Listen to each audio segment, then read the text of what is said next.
Om Namo Bhagavate Vasudevaya. Om Namo Bhagavate Vasudevaya. Om Namo Bhagavate Vasudevaya.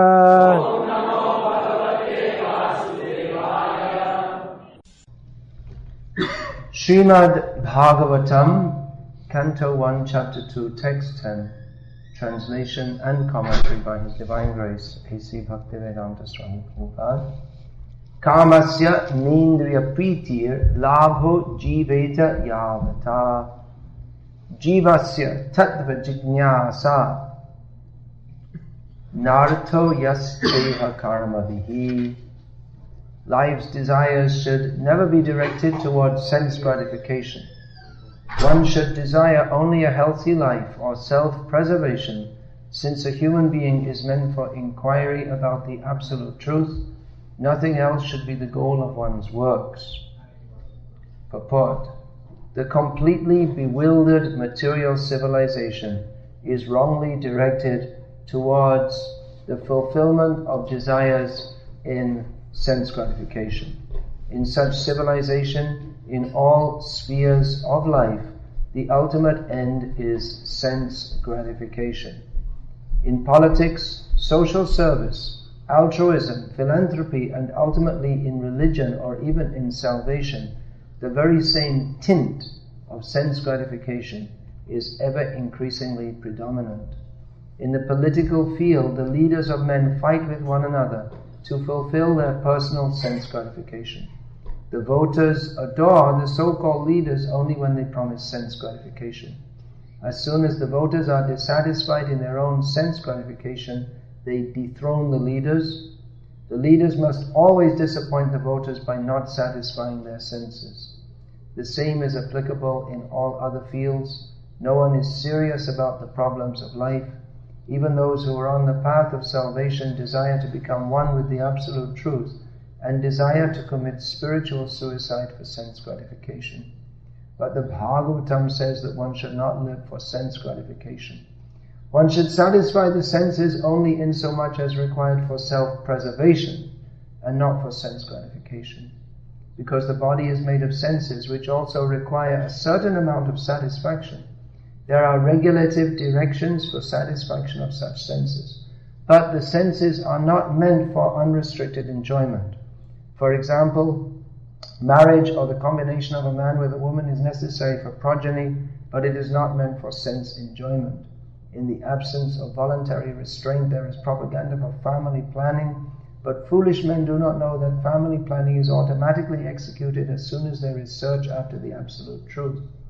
Seekers of the absolute truth are never allured by unnecessary engagements in sense gratification, because the serious students seeking the absolute truth are always overwhelmed with the work of researching the truth.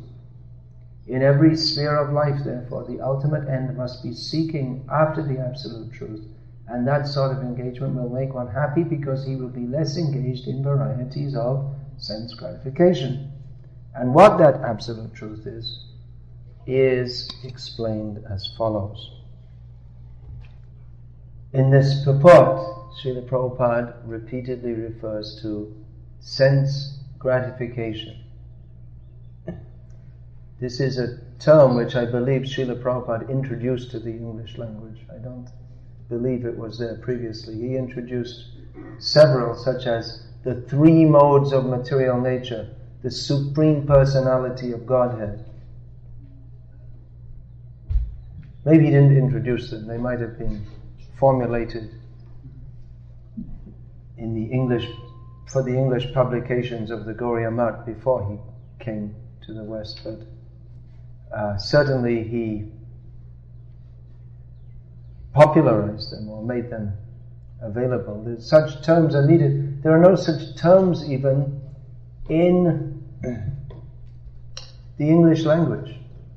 There's so much unaware of this spiritual philosophy that they don't know. They don't have any concept of sense gratification. Sense gratification means literally it's easy to understand, gratifying the senses. That the senses of touch, smell, taste, sight, hearing, contemplation, thought, these all are attracted to the sense objects. Attracted or repelled also. Just like hearing. If we hear some music that appeals to us, we like to hear it. If we hear some sound or some music that we don't like, we want to turn it off. If we see something that appeals to our sense of sight, then we like to look at it more and more. If it's something which we don't like, we don't like to live next to a garbage dump or to an electricity transmission station. It's unattractive. So sense gratification, that means when we see something we like, I should see it. Let me arrange my life so that I can see, touch, smell, taste, feel and hear as much as possible things that appeal to me, and let me, as much as possible, arrange my life to avoid seeing, touching, smelling, feeling and tasting those things that I don't like. This seems to be a reasonable proposition. Modern American society is based on this, to make all arrangements so everyone can enjoy sense gratification as much as possible and to live comfortably, to avoid the difficulties. Just like this hall is air conditioned, it appears. Is the air conditioning on? Yeah. To avoid the slight discomfort. It wouldn't be that much discomfort if there was no AC on. The slight discomfort of a humid summer's day. And in the winter there'll be some arrangement for heating. And the arrangements are also in such a manner as to be as comfortable or as convenient as possible. Just like for heating arrangement. Traditionally, in this country, that would mean chopping wood at the beginning of winter, storing it up, stoking up the fire in the morning. I remember as a child we used to do this. Stoking up not stoking, you have to get the fire going again in the morning. Blow it, clean out the embers. So it's a lot of work. But nowadays you don't do that, you just do that. You can do it by remote control. You didn't get to the point of just thinking and it happens yet. It might not be a very good system because people might think different things about what the temperature should be. So it is a society which is fully dedicated to making life as comfortable as possible so that the people can enjoy sense gratification without disturbance. Of course you have to work like an ass to get all these facilities, and although you don't see it, the power that's being the power that's used, the electrical energy, that somewhere it's polluting the environment, but you don't see that. So you feel happy. I'm living very happily. But actually no one's living happily. That is the illusion. Even if it seems happy, it's that the happiness is very small compared to the happiness that the soul craves. And it's temporary. And actually, what happiness is there? We find in modern America, which should be the happiest civilization in the history of the world, if sense gratification is actually that which is our shreya, or for our ultimate benefit. But factually, it's the most disturbed society in the history of the world, at least the history that we know, because they say history begins just a few thousand years ago. So here the Bhagavatam gives a revolutionary statement. It's not a proposal, it's a diktat. Life's desires should never be directed towards sense gratification. Just exactly the opposite of everything that modern America stands for. Healthy life. Who wants to be healthy? Swim, jog, do yoga, eat healthy. Americans are obsessed with health. So, however healthy you may be, anyway, the body dies sooner or later. So healthy life, yeah, okay, be healthy, but only to preserve the body for the ultimate goal, which is self-realization. Otherwise, what's the use of being healthy? Better to be unhealthy and understand the ultimate goal of life than to be a healthy fool. Very healthy, but you think the goal of life is just to have a healthy body, but it doesn't matter how healthy it is. You die and then you enter another body, and then you suffer again trying to be healthy. So better to be spiritually healthy and prepare to transfer to the spiritual world where there is no birth, death, old age and disease, and there's no bad health anyway. So better, you want to be healthy forever, then go to the spiritual world. And to do that, we have to be more concerned with the spirit than the body. We don't say deliberately be unhealthy, but we should not be obsessed with health of the body. That is another kind of sense gratification based on the illusion. All this endeavor for sense gratification is based on the illusion that I am the body. Srimad Bhagavatam is meant for intelligent persons who understand that we are not the body. The body is temporary, I am eternal. I have no factual relationship with this body. Nothing at all to do with it. It's not me at all. Temporarily, for a blip in time, I am encaged within this body. The body causes so much difficulty. You're practically, so much energy goes into what to speak of good health, just to maintain average health. It requires so much time for sleeping and eating and preparing food. Of course, you have your drive-in Max. You don't have to cook, but then that's not very good food. Then brushing teeth and washing clothes, and so much energy goes into just maintaining average health, what to speak of super fitness. So here is recommended, don't direct life's desires towards sense gratification. Everyone has desires. We cannot avoid having desires. So you may say, well, I have a desire to see nice things, I have a desire to hear pleasant music, I have a desire to dress in this way or that way.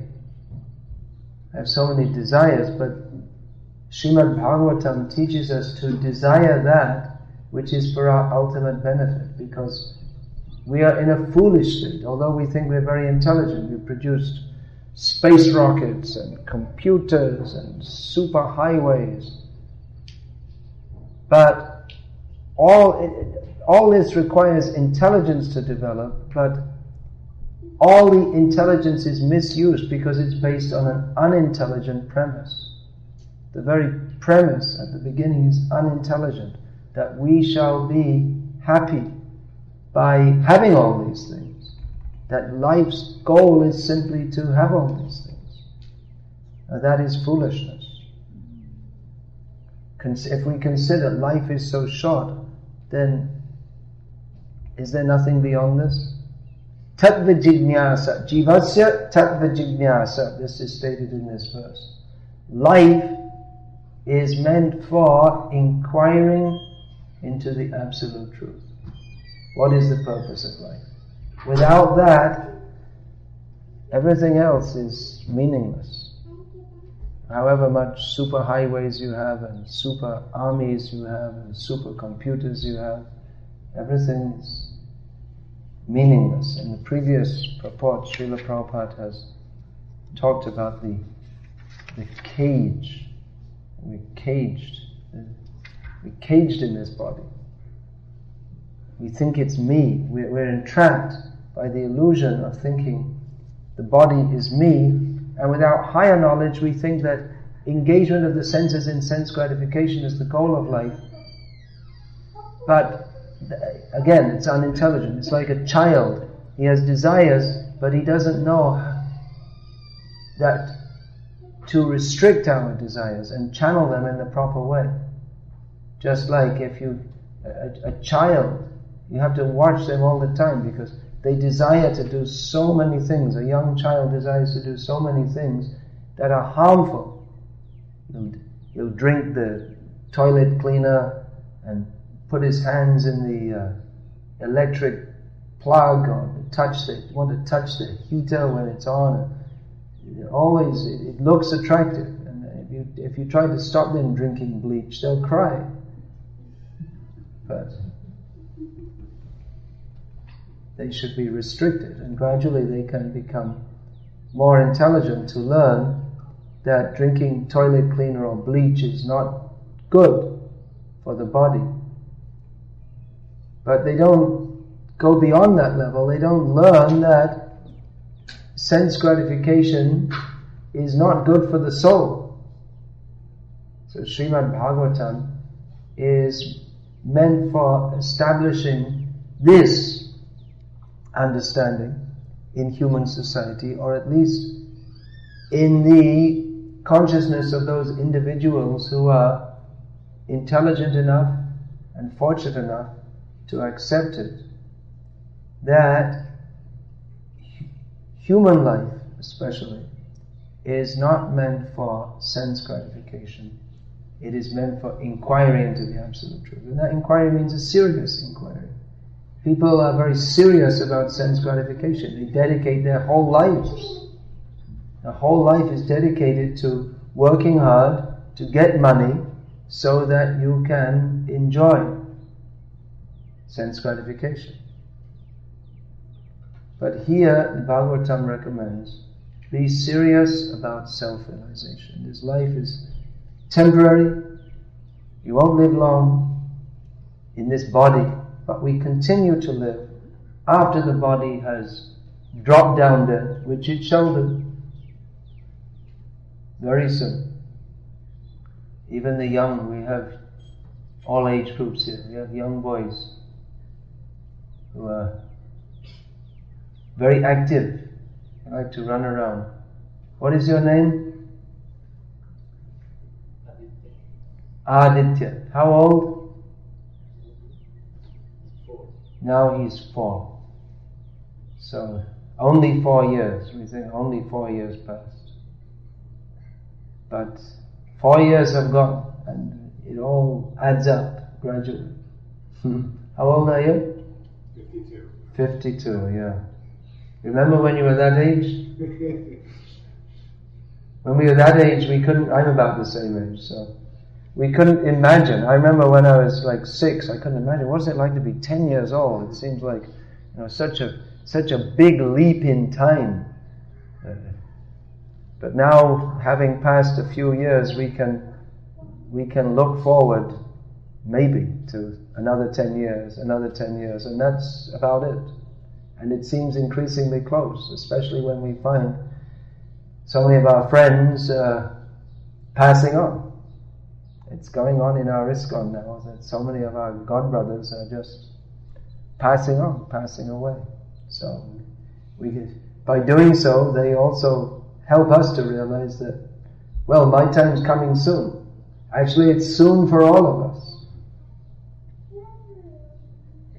It seems like when they say at 40 you're in the prime of life, but you're past the halfway mark for most people. So simply to engage the whole of life in searching for sense gratification is a colossal mistake, a total mistake. And the whole of society is proud of their advancement in foolishness. They don't realize that we made a total mistake. The whole society. In America, many of the best people from all over the world, and some of the worst people also, have come here. Many of the most intelligent people, and some of the scum of society also, the criminals who were thrown out of different countries, they also came here. So, it's the land of opportunity. Opportunity for what? To spoil your life in a sophisticated way. So, Prabhupada opens this purport talking about the completely bewildered material civilization. Completely bewildered. The traditional Indian society is also bewildered, but not completely bewildered, because at least there's some idea that there is a future life, and we have to be careful what we do in this life, because that affects our next life. They're also bewildered, thinking that sense gratification is the goal of life. But some basic knowledge is there. And there's bhakti towards Krishna and Rama, that is there. Even without full knowledge, that is very valuable. That culture is very valuable. But at the present time, completely bewildered material civilization. And in this completely bewildered civilization, some people are not fully bewildered and thinking, yes, we should maybe find out something transcendental, but then there are so many cheaters to cheat them, and in the name of something transcendental lead them back to the same point. Even this Bhagavatam itself, this Bhagavatam is meant for tattva jignasa, not only tattva jignasa, inquiry into the absolute truth, but tattva nirupa, or ascertainment of the absolute truth. Now, what that absolute truth is explained as follows. Srila Prabhupada ends this purport. It means in the next verse it is described.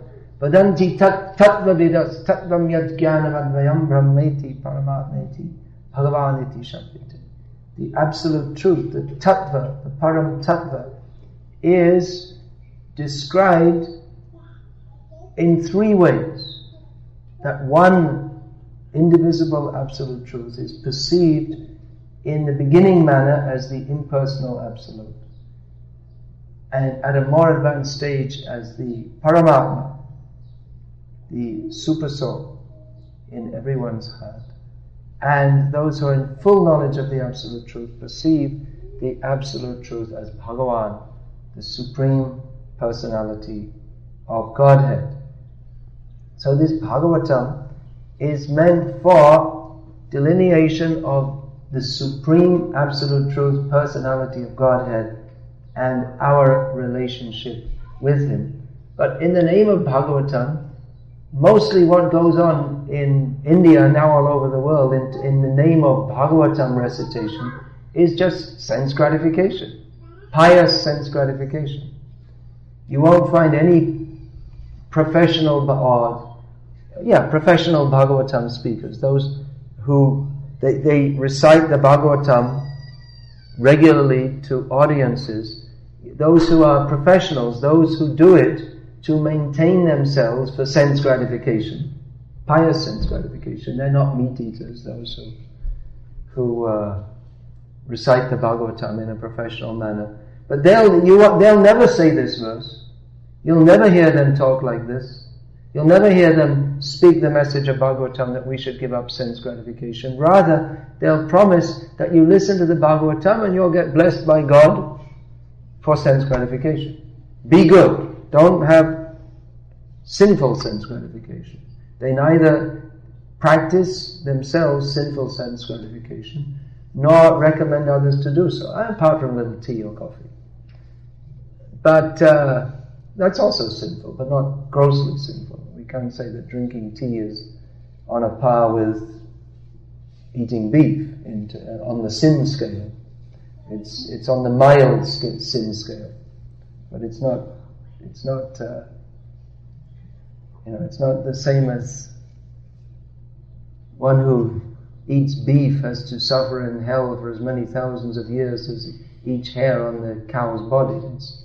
Drinking tea, it's also not recommended because it's only sense gratification. It has no transcendental purpose, neither good for the body in any way, nor is it offerable to Krishna because Krishna doesn't have tea breaks or coffee breaks. He doesn't bring a thermos of coffee out to the pasturing grounds. So Krishna is not fond of tea or coffee, so we don't take it because we only take what Krishna takes, and we take his prasad, his mercy that he gives to us. So the professional Bhagavad speakers, they may drink tea or coffee. Most of them do. They even have arrangements for that at the Bhagavad Saptahas. Someone sponsors the tea. Free. Everyone gets free, so. But the professional Bhagavad speakers, they won't speak these verses from Bhagavad. There's so many verses which clearly describe the horrors of being involved in sense gratification. It's not good. It seems nice, but it entangles us in material life. Therefore, Rishabdev, for instance, in the Bhagavatam states, Nunang pramatah kurute vikarma yad indriya pritiya apinoti na sadhu manye yata atmanoyam asan api kleshada asadeha. He speaks of indriya priti, which is another way of saying sense gratification. Love, enchantment for the sense indulgence, and particularly those who perform sinful activities for the sake of sense indulgence. Rishabdev says they are insane. In America at the present time, I believe it's 70% of the population, they have some kind of psychiatric treatment during their lives. So we can say 70% of the population is insane, but according to Rishabdev, it's more like 99.8%. Because to live our lives in a manner that is completely against our own self-interest, Rishabdev says, this is insane because they're acting in a manner which forces them to get another body, and the body is a vehicle for suffering. It's not, we think, I will enjoy through the body, but the more we attempt to enjoy, the more we suffer, and actually the ability to enjoy through the senses goes down also. Those who indulge in a lot of sex become bored by it, and they may become impotent. Those who eat too much and at irregular times and all horrible things, difficult. Mostly the horrible things are very difficult to digest. Crabs and lobsters and meat, and, so they get indigestion and ulcers, and so they get all kinds of diseases. So anyway, they have to restrict their diet. So like this, indulgence in sense gratification, the more we indulge in it, the more our ability to do so goes down. Whereas those who live a moderate lifestyle, their health is preserved better, and their senses don't become dull. We're not saying close down the senses. No, the senses are good. if engaged in the proper manner, which is Hrishikena Sevanam Bhakti Ruchate. Hrishikesha Sevanam Bhakti Ruchate. To engage them in the service of Krishna, who is the master of the senses. That is called bhakti. So, people don't understand how they're misusing their life. Rishabdev also says, Nayam deho deha bhajan nriloke kashtan kaman arhate buddhibhujam ye. Tapo divyam putuka yena sattvam shudyat yasmad brahma sotyam tvanantam. He compares persons who are interested only in sense gratification with pigs that eat stew. Because pigs also enjoy. They think it's very nice. The breakfast that we eat today, at least in India, that becomes the pig's breakfast tomorrow. It's processed for pig flavor. The way the pigs like it. How do you like your bread? You like it with butter on one side, sandwiches, and how does the pig like it? He likes it processed.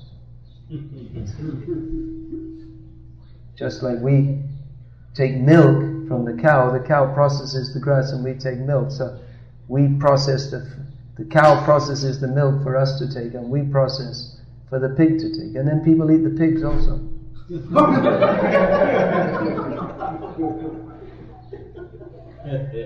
So this is the natural cycle. So Rishabdev compares the persons who are interested in sense gratification to the pigs. They just eat anything, have sex with their mothers, and you'll see in India the little piglets. They'll jump under the mother to suck the milk, and then they'll jump on her back. Piggish civilization that is interested in sense gratification. But Rishabdev says, don't do that. Undertake austerities for the sake of spiritual realization by which we can attain eternal happiness. Now Srila Prabhupada in this purport mentions that even in the field of religion there's sense gratification. We see that people they presume that religion, even that is meant for sense gratification. We'll go to heaven and enjoy ourselves. They have no idea of serving God. There's some God is somewhere. God has no forms. We're not really we'll pray to Him. When we want Him to be a person, we'll pray to Him. But we don't really want to know too much about Him because we want to enjoy ourselves. So we don't think too much about Him.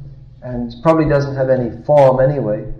So don't think too much about God. Just pray to Him and He'll give you what you want. One of the ex-archbishops of Canterbury, the head of the head of the Church of England, he was asked, what do you plan on doing when you go to heaven?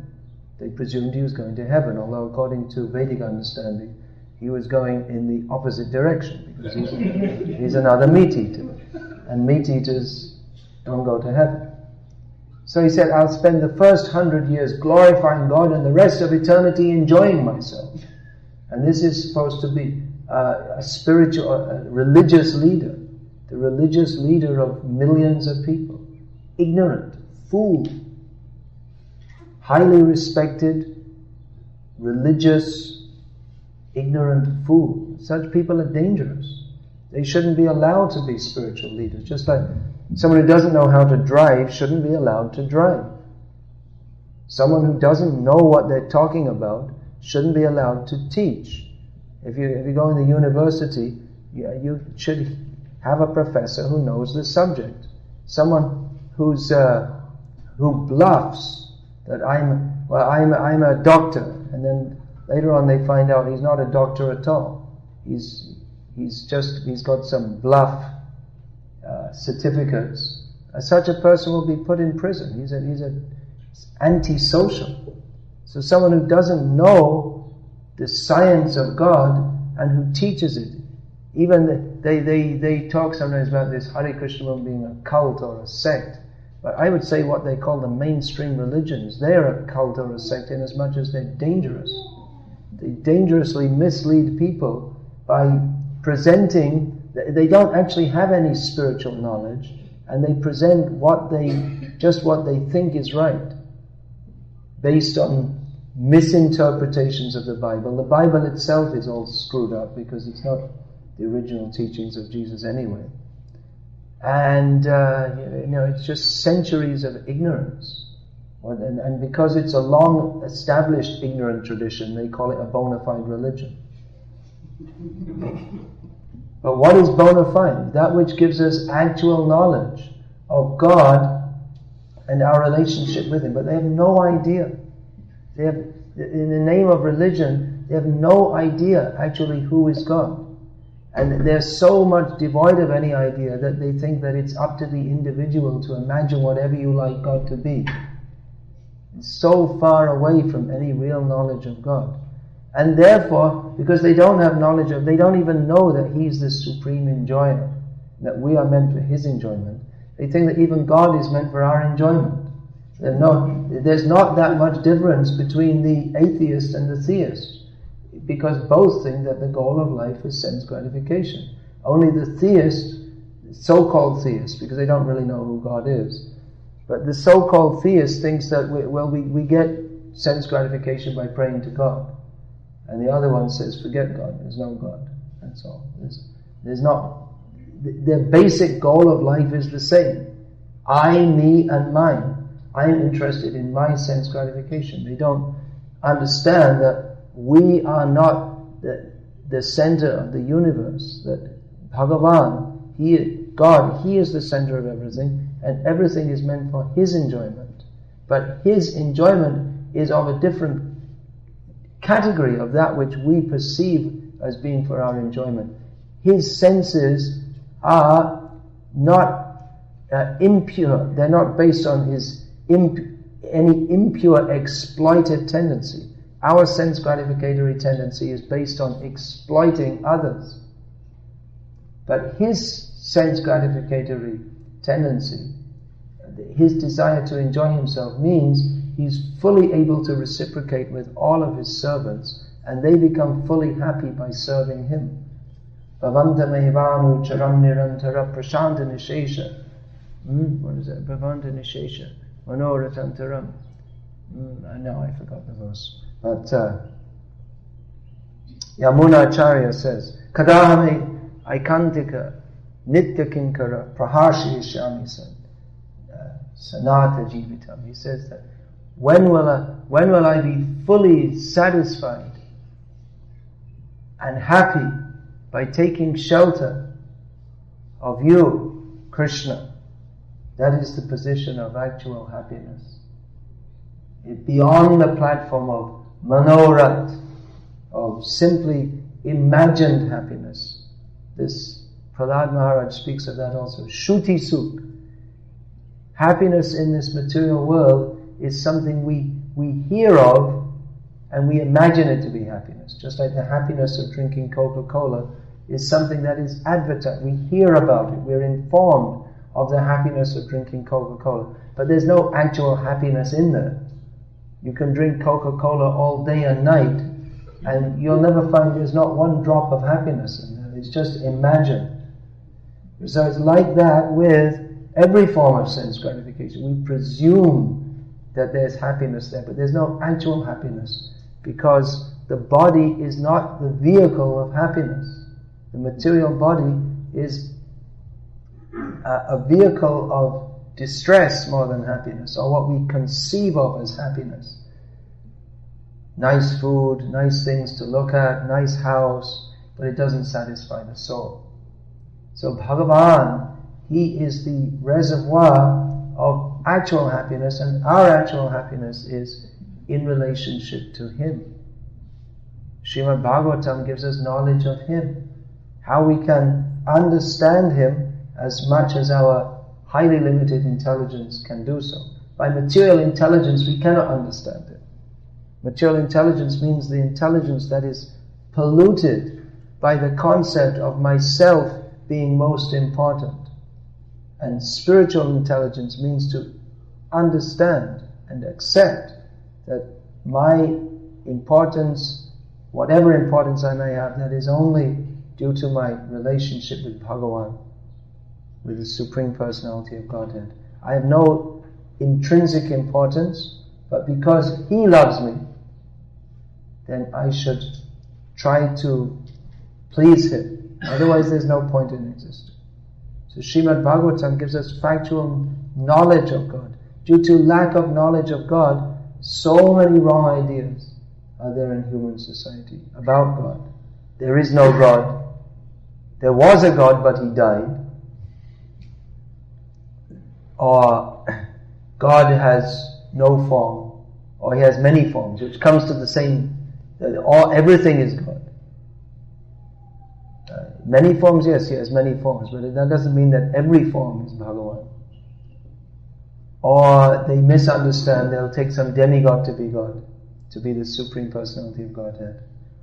Or in modern India, it's become fashionable to ascribe human being as God. That's very common. That's going on in Christianity. They made a seminal mistake right at the beginning of thinking that Jesus is God, although He never said Himself, I'm God. He represented Himself as the Son or emissary of God. There are so many wrong ideas, and people, they see something that looks religious, there's some rituals and maybe a temple or a church, and they advise you to be good, and they think it's religion. They have no idea actually what is religion. So that's why just in this town at the present time, they're making a temple of Swami Narayan with the Swami Narayan Sahajanand Swami's form in the center and that of Radha Krishna at the side, and it appears to be worship of Radha and Krishna, but actually it's offensive to Radha and Krishna. The concept that there's any form above them or better than them. Radha Krishna should be in the center. And Swami Narayan, if he's at all to be worshipped, should be worshipped in the way that he said. He told others to worship Radha Krishna.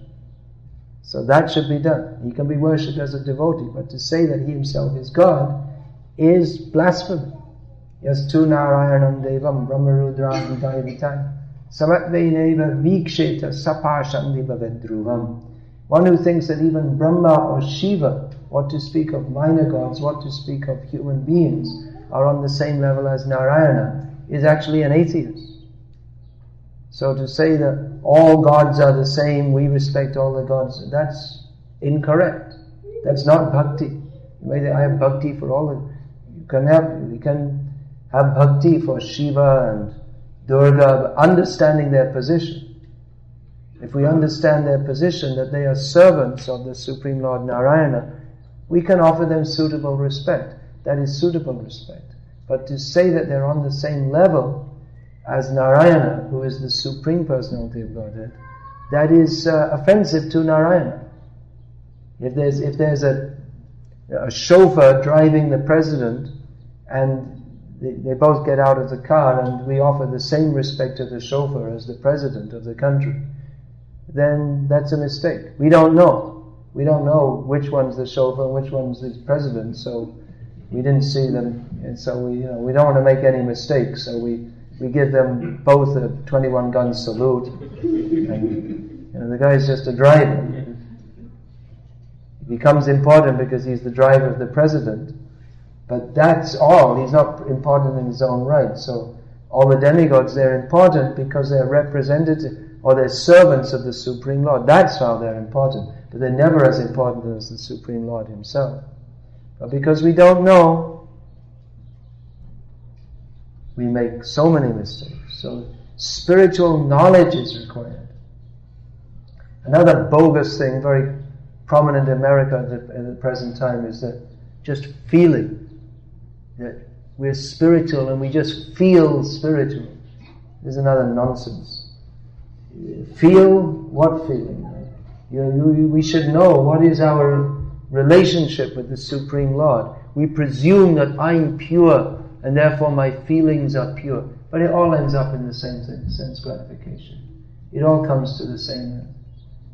If we don't know who is God and what is our relationship with Him, then we cannot act in our spiritual constitutional position of service to Him, and therefore all that's left is sense gratification, either gross or subtle, either sinful or supposedly pious. So this knowledge is required in human society.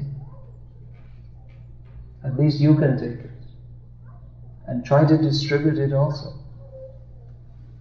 It's clear delineation of reality.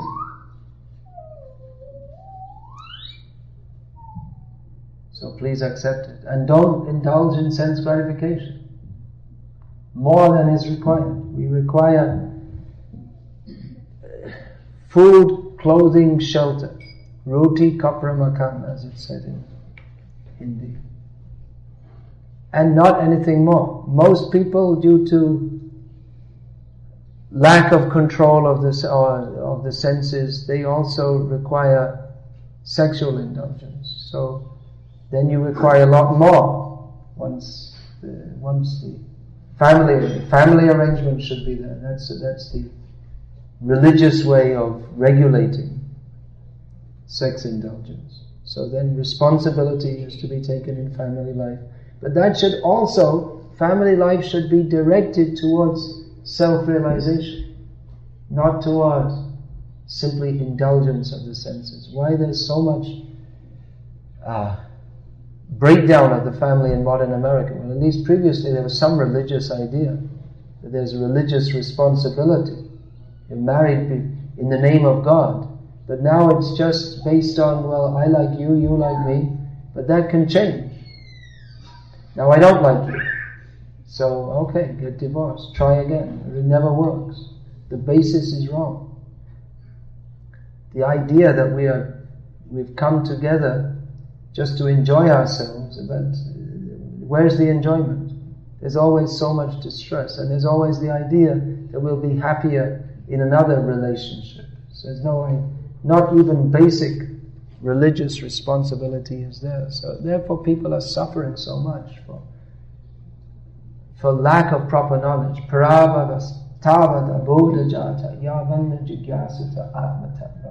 As long as we do not inquire into the absolute truth, then we are simply frustrated, we are defeated in our endeavors to be happy.